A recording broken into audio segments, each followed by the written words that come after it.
Assalamualaikum Bang. Waalaikumsalam, Kak Dina. Iya, bertemu kembali kita Bang ya. Iya, alhamdulillah. Iya. Dan Bang, untuk sharing time hari ini Jumat 13 Mei 2022 dengan tema mengenang Ramadan ya Bang? Iya, benar. Insyaallah. Oke. Mau langsung aja Bang? Pemanasan dulu lah biasanya ya. Oke, pemanasan dulu. Biar nggak salah urat. Iya. Aduh. Ya, kita mau cerita tentang mengenang Ramadan. Mm-mm. Kalau kali ini gitu. Karena mumpung masih di bulan Syawal gitu kan. Apa yang mau dikenang itulah yang mau kita ceritakan dan mau ngambil pelajaran sih sebenarnya poinnya itu.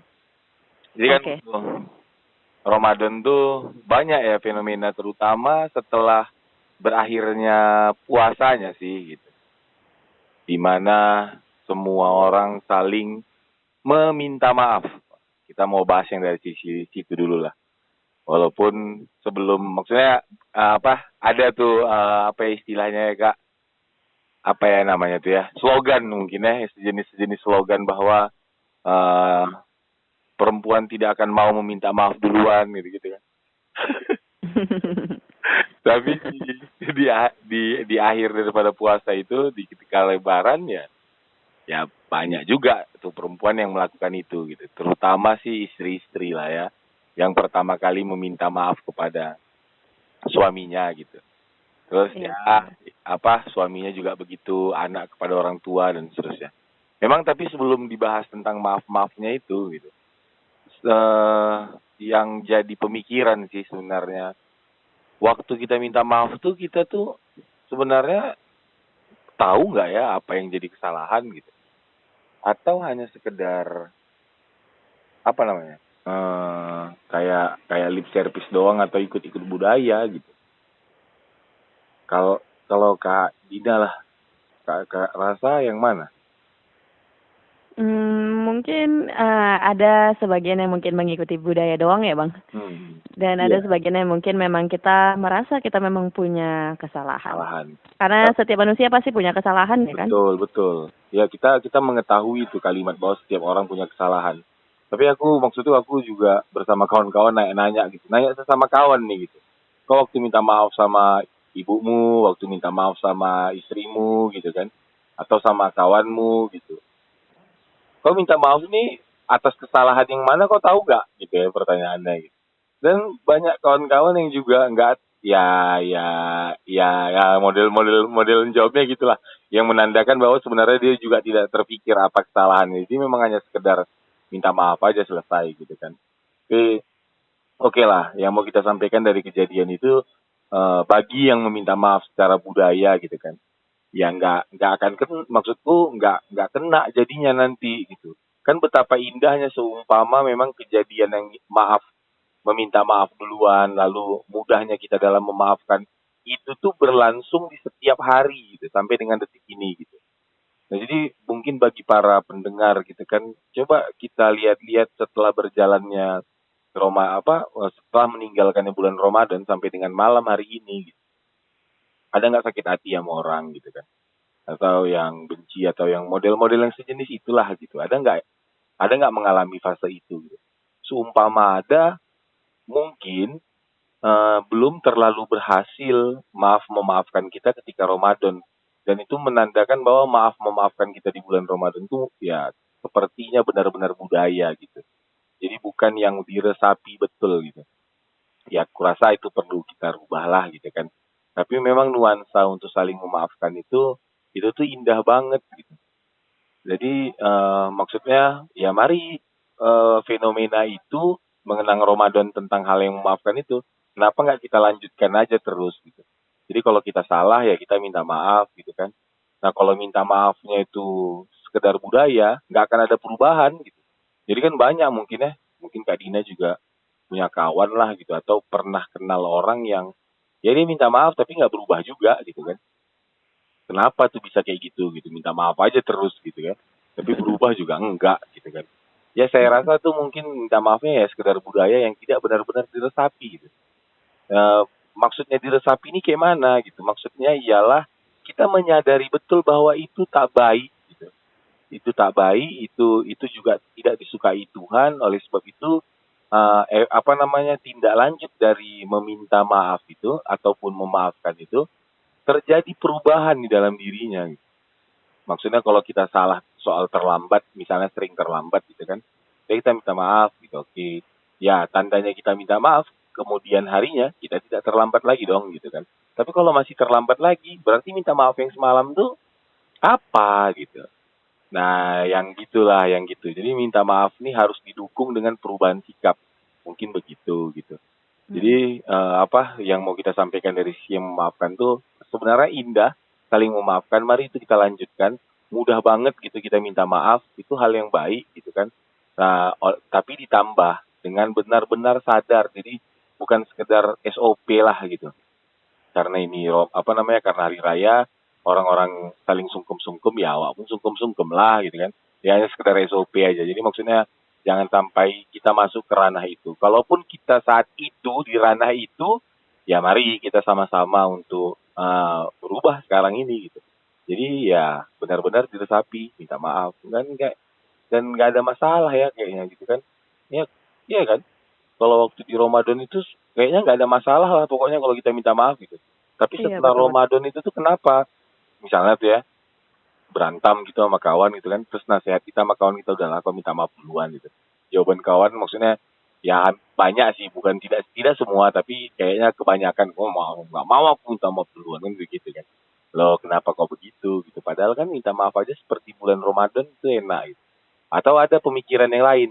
Ketika suatu saat nanti setelah mendengar cerita kita malam hari ini, terjadilah kita pertengkaran dengan kawan atau kita melakukan kesalahan dengan kawan dan kita rasa saat itu kita berat untuk minta maaf, agar mudah kita minta maaf dan agar mudah juga kita memaafkan orang yang salah kepada kita gitu. Anggaplah hari itu sedang lebaran, nah gitu. Wah ini hari lebaran ya, minta maaf lah. Nah gitu-gitu. Mudah-mudahan tuh dengan cara berpikir yang ini hari lebaran. Jadi anggap aja tiap hari itu hari lebaran gitu. Jadi agar lebih mudah kita dalam dalam apa namanya meminta dan memaafkan. Karena itu sesuatu yang sangat indah, betul-betul indah lah kalau ngelihat itu gitu. Itu yang pertama gitu. Terus hal lain kan terkait dengan Ramadan tuh, saya mau izin sebenarnya mau menceritakan apa yang menjadi pemikiran dalam bentuk keresahan atau apa gitu ya, terkait dengan Ramadan. Satu ketika, ini lucu nih, ini lucu betul. Maksudnya lucu dalam pengertian yang sama saya saat itu apa ya, dek tuh kayak mana ya kak? Pernah nggak ngalamin waktu ngelihat satu fenomena terus yang dia menusuk ke hati gitu? Aduh gitu. Ini agak payah memang untuk dikatakan apa namanya apa namanya menggambarkan dalam bentuk sebuah perkataan agak kesulitan lah. Tapi mudah-mudahan bisa lah ya dibayang-bayangkan gitu. Kita tuh yang nyesek gitu. Langsung kayak Mudah-mudahan. sesak gitu ya ketika ngelihat sesuatu itu gitu. Langsung sesak. Dan itu saya kejadian ketika Ramadan. Singkat cerita saya ke rumah orang tua saya gitu ya. Saya bawa anak saya gitu. Nah kebetulan banyak lah yang datang ke rumah orang tua gitu kan. Ya, dan kebetulan juga anak saya itu saat itu sangat ramah gitu. Jadi setiap yang datang dia bukakan pintu terus disalamnya gitu. Nggak pernah disuruh tapi itu yang dilakukan. Yang membuat mungkin semua orang yang datang tuh jadi kayak terkesima ataupun tenang gitu sama anak itu. Jadi karena senang, mungkin karena senang gitu, atau juga mungkin karena budaya. Jadi setiap tamu-tamu yang pulang dia akan memberikan uang gitu kan, terutama kepada anak-anak itu yang kita kenal dengan istilah THR gitu kan. Kasih uang, kasih uang, kasih uang. Suatu ketika anakku ngomong gini, Mas. Enak ya Dedi, nanti kalau ada lagi yang datang nih, pas namanya Hair. Pasti Hair dapat, nanti Hair dikasih uang lagi nih katanya gitu. Setiap ada tamu yang datang, Hair dapat uang terus gitu. Wah enak ya ada yang datang nih, Hair dapat uang. Pernyataan dia itu, yang dia sampaikan, itu tuh bikin nyesek gitu. Kenapa nyesek? Maksudku, ya apa ya, ya mudah-mudahan tidak terlambat untuk menyampaikan kepadanya.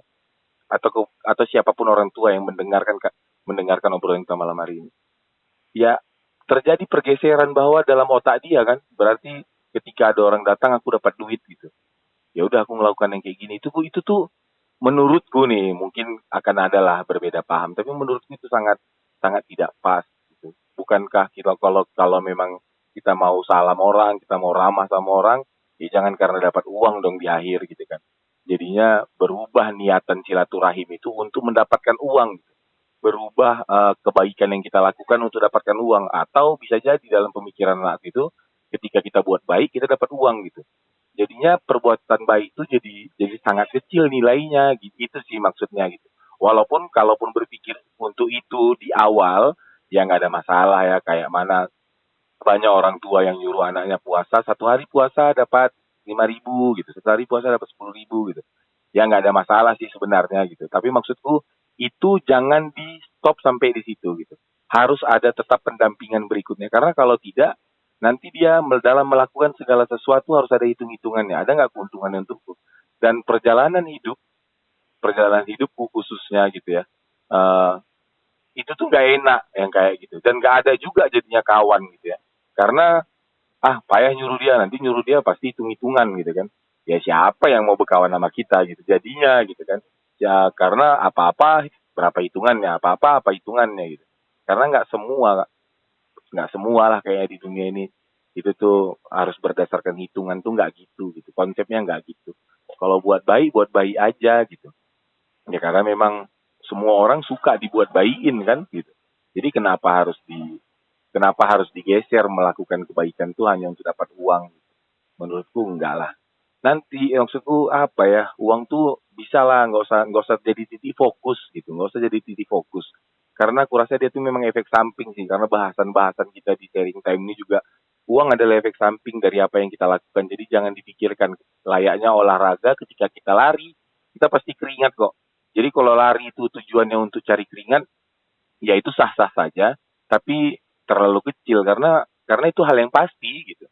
Karena setiap kita lari ya kita akan berkeringat ujung-ujungnya gitu. Kalau memang belum berkeringat juga ketika lari, ya perpanjang larimu kan gitu aja kan. Tambah jaraknya, pokoknya pasti berkeringat lah itu. Itu udah kayak mana? Memang udah kayak algoritma kehidupan saja begitu. Gitu. Nah itu tuh juga menurutku apa ya, fenomena mengenang Ramadan yang yang kadang mengerikan lah kurasa gitu.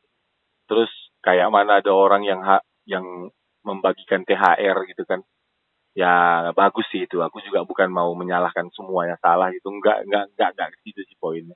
Tapi ada beberapa orang yang mengeluh gitu. Maksudnya dia bercerita kepadaku gitu. Aku kadang kok jadi suntuk juga sama lebaran ini ya gitu. Apa kau suntuk kan gitu ya, kita tanya gitu. Iya, apalagi kalau udah datang lah keponakan-keponakan atau udah datang lah orang gitu. Apa ada orang tua lagi yang menyuruh anaknya itu minta tuh sama sama om itu gitu kan. Om tuh ada uangnya gitu. Mangga awak kasih kayak mana gitu gitu kan. Ada keterpaksaan yang begitu karena setiap orang kayaknya punya punya level keuangan mungkin yang berbeda gitu. Ya, walaupun kalau mau diserang dari sisi dia ya tetap saja kan dengan serangannya kan dengan kalimat ya udah jadi orang jujur aja lah gitu. Kalau nggak ada bilang nggak ada gitu. Ya kalau mau diserang begitu sih bisa-bisa aja. Memang tentu sebagai orang yang nggak punya ya udah bilang aja nggak ada gitu kan nggak ada masalah. Gitu. Nggak usah juga mengeluh. Gitu. Tapi bagi kita yang yang apa ya, yang mungkin masih menerima THR juga nggak usah nuntut-nuntut kayak gitu kali. Gitu. Udahlah gitu.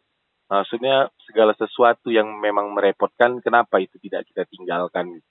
Jadi nuansa Lebaran yang indah itu ya itu hari kemenangan itu tuh hari agung itu jadi hilang hanya karena budaya-budaya yang dibuat manusia gitu. Yang dibuat manusia sama tuh 2 tahun ya nggak pulang kampung gitu kan dan tahun ini ya pemerintah tuh mengizinkan untuk pulang kampung. Jadi kayak balas dendam lah istilahnya gitu. Di mana-mana macet luar biasa gitu. Perjalanan yang bisa ditempuh 4 jam itu bisa jadi 8 jam perjalanan, ada yang bisa sampai jadi 10 jam semuanya karena ya macet lah gitu. Nah kalau itu tuh apa ya tidak perlulah memaksakan kehendak gitu. Tapi memang itu juga nggak bisa. Ini aku nih bisa dihajar juga kan. Yalah namanya itu momennya gitu-gitu kan. Kapan lagi nih mau pulang ke apa nih mau silaturahim? Ya, banyaklah dalil untuk membenarkan itu dan banyak juga dalil untuk menyalahkan lagi itu gitu.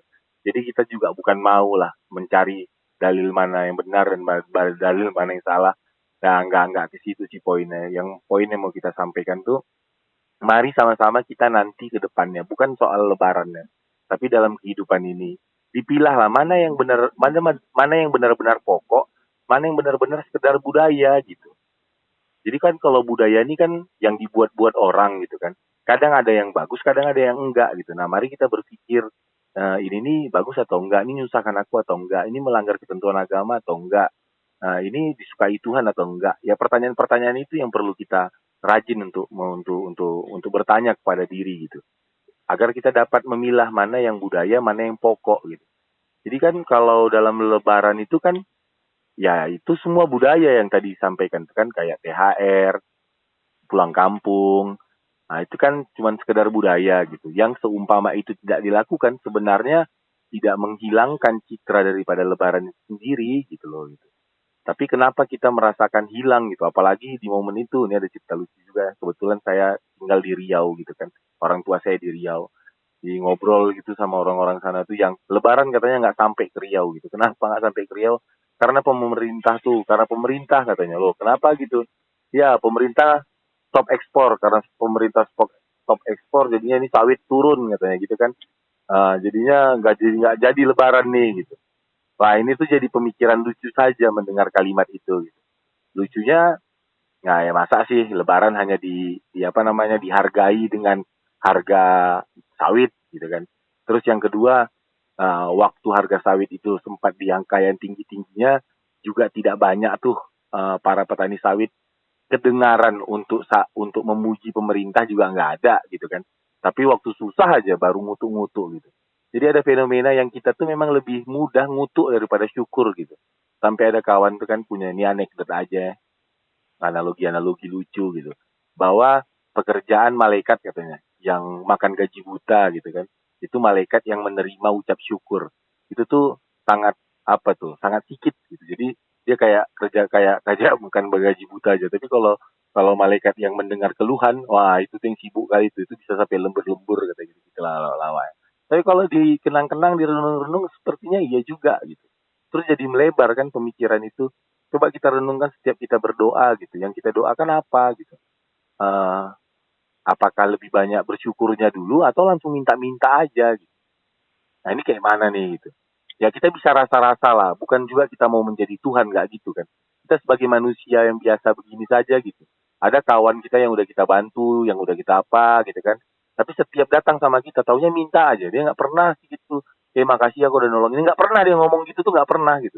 Tapi dia datang tuh cuma ada dua. Kalau nggak minta dia ngeluh. Tolong laku ini gitu. Kalau nggak, payah kali kok. Masa aku nggak pernah nolong aku? Itu aja kalimat dia gitu. Kita kalau punya kawan yang setiap kali datang kayak gitu, kita senang atau enggak sih gitu. Ya kan tuh bisa direnung-renungkan gitu kan. Ya kalau kita nggak senang, kenapa kita yang menjadi menjadi begitu? Kenapa kita menjadi pelakunya gitu? Menjadi pelakunya bukan kepada manusia lagi, menjadi pelakunya kepada Tuhan lagi gitu. Kan juga jadi nggak pas ya gitu. Terus ya ini kalau mau diserang lagi-lagi bisa ya, Tuhan kan Maha Pengasih, Tuhan bukan manusia seperti yang kau sampaikan ya. Yalah kalau mau diserang-serang dan mencari kesalahan begitu, ya itu tetap saja bisa. Lagi-lagi kita bukan mau serang-serangan, tapi ini cukup direnungkan saja. Seumpama memang oke, ya kita berubah sama-sama. Kalau enggak, it's okay, nggak ada masalah bagi yang mendengarkan. Nah, itu tuh juga hal yang menarik. Sebenarnya tidak mau membahas fokus ke memaafkan atau minta maaf, tapi karena fenomena hari ini yang saya alami gitu. Jadi makanya fokusnya itu. Ini ada ceritanya gini. Jadi saya mau nanya lah dulu ya sama Kak Dina. Gitu. Kalau Kak Dina rasa gitu. Kurasa pernah lah kakak atau siapapun gitu ya yang bercerita kepada kakak di satu sisi yang dia melakukan kesalahan lalu dia ditegur, saya bilang lah oleh orang yang lebih senior atau pimpinannya gitu kan. Yang pertama. Yang kedua, dia tidak sadar kalau dia melakukan kesalahan, tapi dia ditegur bahwa yang dia rasa tidak salah itu adalah sebuah kesalahan. Yang paling mudah untuk emosi itu yang nomor 1 atau nomor 2? Kayaknya yang kedua lah bang. Ya, karena kita nggak sadar itu salah, tapi rupanya itu salah gitu kan. Betul. Itu tuh agak lebih mudah untuk tidak memaafkan lah gitu kan, atau minta maaf gitu. Tapi kalau yang nomor 1, ini memang salah nih, kita tahu salah, lalu kita ditegur, itu kayaknya gampang lah minta maafnya gitu kan. Maksudnya yang ya itu minta maafnya, kalau istilah kita di sesi yang awal tuh yang benar-benar merasakan akan kesalahan lah gitu kan. Tapi kalau yang kedua, gimana salahnya aku kan gitu-gitu tuh. Mm-mm. Jadi aku juga mengalami hal yang sama gitu. Aku rasa pertama sih itu sebenarnya baik-baik saja gitu. Tapi ternyata aku ditegur bahwa itu sebuah kesalahan gitu. Oke lah, setelah selesai acara tegur-teguran itu, tegur-teguran, tegur menegur gitu. Setelah selesai setelah saya ditegur itu di awal masih Mm-mm. terasa yang ya yang kayak pada umumnya manusia lah gitu. Apa mulai mulai keluar dari dalil-dalil korban gitu kan. Aku sudah begini, tapi masih diginikan. Aku kan juga nggak tahu, keluar lintasan pemikiran yang begitu. Gitu. Tapi yang alhamdulillahnya itu saat itu sepertinya Tuhan memberikan satu pelajaran. Tuhan tiba-tiba kayak geser kepala aja gitu. Maksudnya kayak dikasih satu pemahaman yang tiba-tiba saat itu, tiba-tiba tuh terpikir aja yang terjadi apa namanya yang dialami oleh si pimpinan itu gitu. Oh apa ya? Ya dia negur itu kan tentu dia menanggung resiko juga kan gitu akan yang kita lakukan gitu. Apalagi kalau dalam dunia kerja gitu kan pimpinan dan atasan gitu. Bahwa yang dilakukan oleh pimpinan kesalahan-kesalahan dilakukan oleh anggota itu kan mau nggak mau pimpinan itu kan akan menerima juga akibatnya kan gitu. Jadi tiba-tiba terpikir iyalah aku melakukan itu dia sampai membilang yang kulakukan itu salah, dia pasti kena sesuatu gitu kan. Maksudnya dia pasti mungkin kena tegur juga sama apa atau apalah yang model-model gitu atau pokoknya pasti dia pasti merasakan yang tidak nyaman gitu. Makanya dia negur kita gitu kan. Tiba-tiba tuh terpikir itu gitu. Nah, karena terpikir itu jadinya saya minta maaf sama beliau kan. Ya salah, aku minta maaf betul. Pasti Bapak itu apa ya kena kena kena juga kan karena yang saya lakukan ini gitu. Nah, jadi ya minta maaf lah gitu. Nah, terkait dengan obrolan malam ini tuh yang mau disampaikan gitu. Kita sulit memang ketika kita mau minta maaf sama orang tuh sulit. Kalau yang pertama kita nggak sadar bahwa kita salah gitu. Jadinya kayak nuansa lebaran yang hanya SOP gitu. Walaupun ini nggak semua pastinya gitu ya. Jadi hanya sekedar SOP, minta maafnya, nggak tahu salahnya apa gitu. Dan kita nggak akan pernah tahu salah kita apa kalau kita masih memikirkan diri sendiri gitu. Egonya kita saja yang kita pikirkan, diri kita saja yang kita pikirkan, itu agak sulit untuk mengetahui di mana salahnya kita dan itu membuat semakin sulit untuk minta maaf gitu. Tapi ketika kita mau saja sebentar saja memikirkan orang lain gitu, apa yang dampak yang terjadi pada diri dia, pada orang lain itu, apa ya resiko yang dia terima karena yang kita lakukan gitu. Ya, aku rasa itu akan lebih mudah gitu membuat kita untuk meminta maaf. Jadi pelajaran yang menariknya itu dan jadi benar gitu ya. Semakin sulit seseorang minta maaf tuh memang kalau kita cerita akhirat gitu ya. Itu surga tuh memang jangankan masuk mencium baunya pun menjadi sulit. Karena yang membuat sulit dalam meminta maaf itu salah satu akar masalahnya ialah keegoan gitu. Jadi kalau masih ada keegoan kan itu artinya masih ada kesombongan. Kalau masih ada kesombongan itu artinya ya semakin sulit kita untuk masuk ke dalam surganya Tuhan itu gitu. Tapi kalau kita mau saja menghilangkan keegoan dengan memikirkan orang lain, ya aku rasa ya itulah memang jalan terbaik gitu. Cobalah berpikir tentang orang lain. Mudah-mudahan kita tuh jadi lebih mudah untuk meminta maaf gitu ataupun memaafkan. Kalau memaafkan tuh ya tadi ya bisa jadi juga orang kan nggak tahu salahnya apa. Ya kita berpikir itulah dia pasti mau memberikan yang terbaik cuman karena memang ketidaktahuannya mungkin dia melakukan itu gitu kan. Itu akan lebih mudah kita memaafkan orang itu. Seumpama kita berpikir tentang dia. Tapi kalau berpikir yang ini anak ini gitu ya, udah kayak gini pun gitu. Ini aku juga lagi yang kena. Nah, kalau berpikirnya aku, ya sulit sih memang memaafkan. Jadi memikirkan orang lain tuh adalah salah satu kunci kebahagiaan akhirnya begitu. Karena kenapa berani sangat mengklaim begitu gitu. Karena ya memaafkan dan meminta maaf tuh akan merasakan plong gitu ya.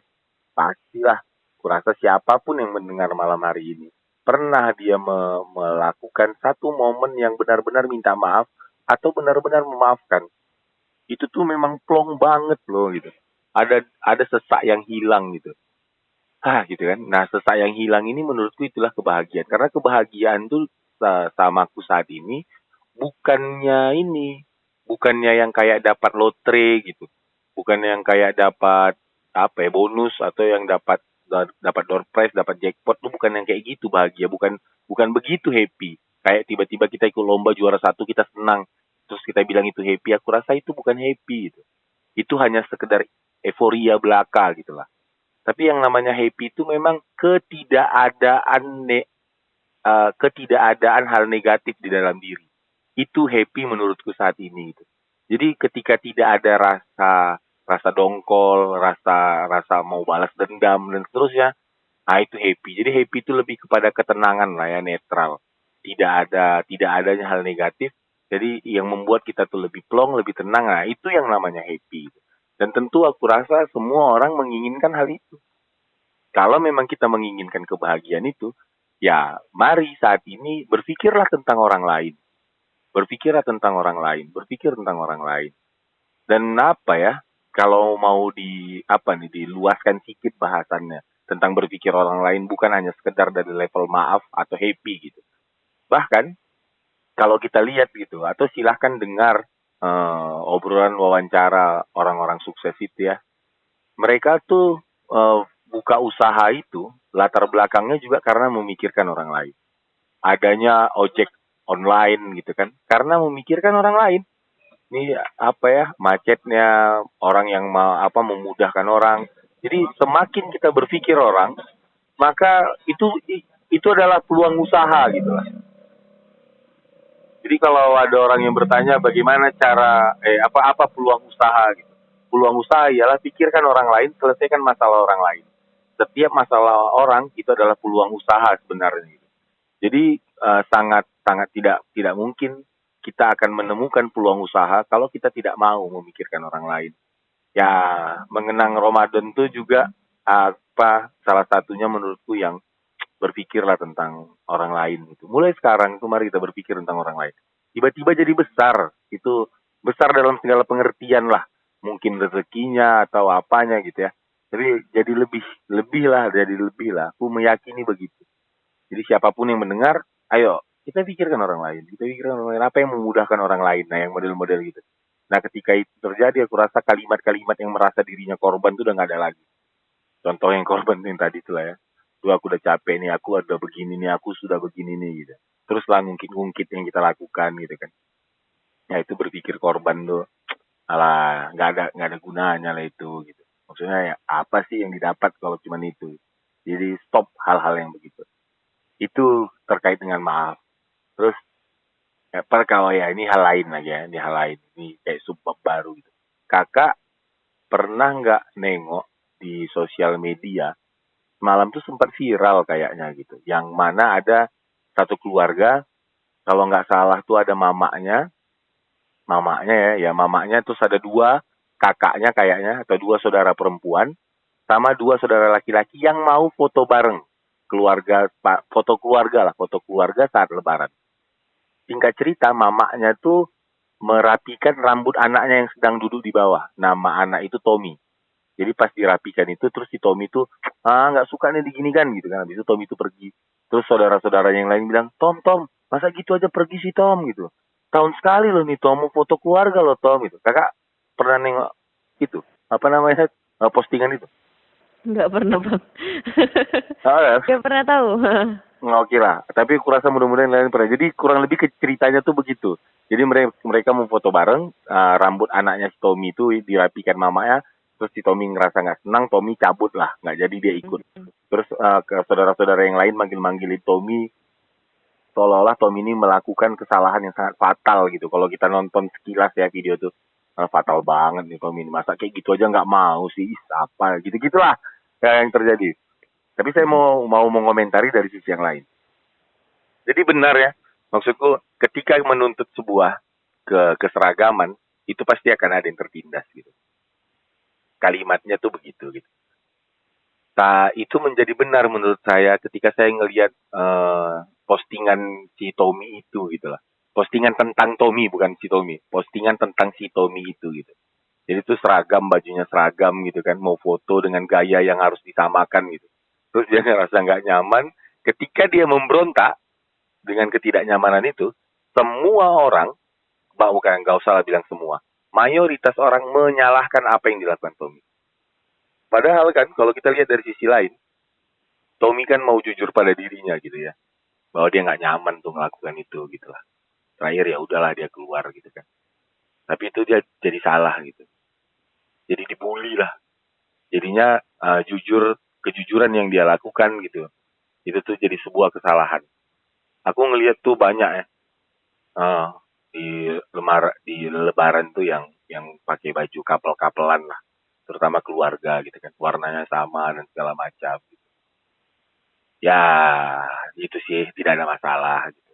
Akan jadi masalah kalau itu dipermasalahkan. Bagi keluarga yang mempermasalahkan. Uang nggak punya, tapi karena takut tidak sama yang lain, gitu kan. Takut dibicarakan oleh yang lain. Mana baju lebarannya? Takut ditanya-tanyai yang begitu. Terakhir memaksakan diri, gitu kan. Nah, yang namanya memaksakan diri kan stresnya. Tuh, nih uangnya dari mana lagi nih? Aduh, nih kayak mana nih? Gitu-gitu. Nah, itu jadinya nggak happy lah. Jadi kalau keseragaman tuh sebenarnya mendatangkan ketidakbahagiaan. Udah, bebas aja. Yang penting tuh bukan soal bajunya yang sama gitu. Karena baju sama tidak melambangkan keharmonisan kok. Gitu. Keharmonisan bukan dilihat dari baju yang sama gitu. Yang suka baju sama ini perempuan. Itu betul nggak ya kan? Mungkin iya ya. Nggak tahu ya. Tapi maksudnya kayaknya sih banyak yang bilang begitu gitu. Bahwa kalau dalam keluarga itu ide untuk punya baju sama itu biasanya keluar dari perempuan. Entah itu mamanya atau saudaranya perempuan. Tapi kalau dari bapak ataupun dari saudara laki-laki, sepertinya ide untuk bikin baju seragam yang sama tuh nggak ada tuh. Karena laki-laki memang nggak sepertinya ya mayoritas lah. Nggak suka yang model-model begitu tuh gitu. Suka yang model begitu. Tapi entah kenapa mereka juga nggak bisa melawan ini keadaan. Jadi mau nggak mau ikut gitu. Mau nggak mau ikut. Nah ketika keluar kata mau nggak mau, udahlah udah pasti tersiksa tuh. Udah pasti tersiksa tuh. Oleh sebab itu lagi-lagi mari tanyakan gitu ya. Mana yang pokok, mana yang tradisi gitu, dalam kehidupan. Ini nanti panjang. Itu contohnya kan cuma contoh lebaran, tapi dalam kehidupan tuh kalau kayak pernikahan gitu. Mana yang pokok, mana yang tradisi gitu. Kadang banyak orang yang jadi menunda dalam menikah, lebih memilih untuk melakukan yang lain gitu kan. Maksudnya hubungan yang tidak dibenarkan. Karena kesulitan, dia mau nikah nggak bisa, nafsu kuat gitu kan, puasa nggak mau gitu. Ya udahlah terakhir habis lah gitu. Nah kalau ditanya kenapa kok nggak nikah, ya lagi-lagi terbenturnya di budaya, di mana yang harus pesta, harus punya uang antaran sekian gitu-gitu kan. Dan itu semua budaya lah. Dan itu sungguh sangat sangat tidak mengenakkan loh gitu. Maksudku ya mari kita jujur gitu terhadap diri itu. Betapa banyaknya anak muda yang kesulitan karena terbentur dengan budaya gitu. Karena kalau udah berbau budaya kan ada istilahnya uang pania, apa ya, uang itu ada apa ya gitu-gitulah. Itu kan besar sekali itu kan. Dan banyak laki-laki yang awal-awal mau nikah itu jarang yang kaya gitu. Kecuali memang orang tuanya kaya. Tapi kalau dia dari dianya sendiri gitu ya, ya nggak ada sih, nggak ada lah. Siapa yang kaya di umur 20-30-an itu nggak banyak gitu. Jadi untuk memenuhi hasrat bikin pesta itu kan menjadi kesulitan bagi kaum pria gitu. Nah terakhir ya itu tak menikah gitu. Atau ngasih harapan palsu sama perempuan gitu kan. Terus perempuannya juga mengiyakan harapan palsu si laki-laki. Terakhir lama nikahnya gitu-gitulah. Itu kasihan. Dan menurut saya itu prihatin itu. Itu menurut saya prihatin. Tapi kalaupun memang yang mendengar merasa itu tidak prihatin ya tidak ada masalah. Tapi saya rasa itu prihatin. Oleh sebab itu dalam kesempatan ini lagi-lagi yang mau kita sampaikan. Mari kita fokus mana yang pokok, mana yang tradisi gitu. Kalau mau beli TV itu juga yang pokok bukan merek kok. Gitu. Yang pokok itu kan kegunaannya apa gitu kan. Terus kayak baju gitu. Yang pokok itu bukan merek gitu. Yang pokok bukan merek gitu. Lagi-lagi itu. Jadi jangan ter apa namanya? Terpenjara. Harus punya merek yang ini, harus punya merek yang ini. Kalau nggak malu gitu, enggak lah. Lebih malu lagi kalau memaksakan diri, dan lebih malu lagi kalau tingkah lakunya tidak seperti apa yang dia kenakan gitu. Bajunya aja yang harganya mahal, tapi masih suka menceritai orang misalnya, atau masih suka datang terlambat, atau masih suka tidak amanah gitu kan. Ya itu lebih malu lah. Dan akhirnya orang bukan menilai apa yang kita pakai gitu. Pada akhirnya begitu. Orang bukan menilai apa yang kita pakai, orang akan menilai bagaimana kita berperilaku. Akhirnya begitu. Mungkin di awal orang akan menilai kita dari apa yang kita pakai. Tapi itu pun lagi-lagi bukan soal mereknya, tapi lebih kepada kerapiannya saja, kesesuaiannya saja gitu. Bukan merek kok, bukan merek.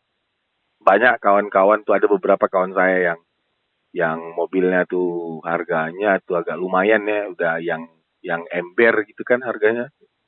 Ya terakhir dijualnya juga, dan setelah ditanya kenapa kau jual, aduh capek juga pakai itu, mahal biaya ngerawatnya, tidak menghasilkan apa-apa gitu kan. Yang dimana di awalnya dia berpikir dengan itu dia akan mendapatkan proyek-proyek yang lain, ternyata tidak.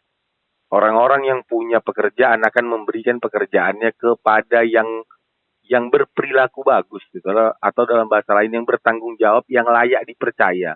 Dan layak dipercaya itu tidak ditampilkan dari apa yang kita gunakan, tapi kepercayaan orang tuh munculnya dari bagaimana track record kita, bagaimana kita dalam menjalani keseharian, itu yang orang lihat gitu. Jadi mari fokus kepada memperbaiki diri saja dalam pengertian ini perilaku yang baik gitu. Ya itu yang tanggung jawab tadi gitu kan. Habis makan ya cuci piring. Ya yang kecil-kecil gitu aja. Nggak usah yang berpikir harus besar-besar lah. Bangun tidur, ngerapi tempat tidur gitu. Atau sebelum lagi bangun tidur gitu. Bangunnya pun udah bangun sendiri gitu kan. Tidak perlu dibangunkan. Nah yang gitu-gitulah. Karena kayak mana mau tanggung jawab hal yang besar. Untuk tanggung jawab bangun diri, bangun di pagi hari saja kau tak mampu gitu. Bagaimana kau mau menanggung jawab piano orang, Ezi? Ya, nggak lucu ya kak, nggak apa-apa lah. Ya gitu sih mbak, atau ada yang bisa kita sharingnya? Udah itu aja bang. Kayak gitu sih. Gitu aja ya. Udah banyak banget nih dapat pelajaran dari Bang Kinahar ya. Sahabat kreatif juga pastinya dapat banyak. Insya Allah ya bang. Siap kak, makasih Oke. banyak. Oke deh bang, selamat beristirahat ya bang. Makasih udah meluangkan waktunya barengan Pro 2. Makasih banyak kak. Iya, sehat-sehat bang. Assalamualaikum. Waalaikumsalam warahmatullahi wabarakatuh.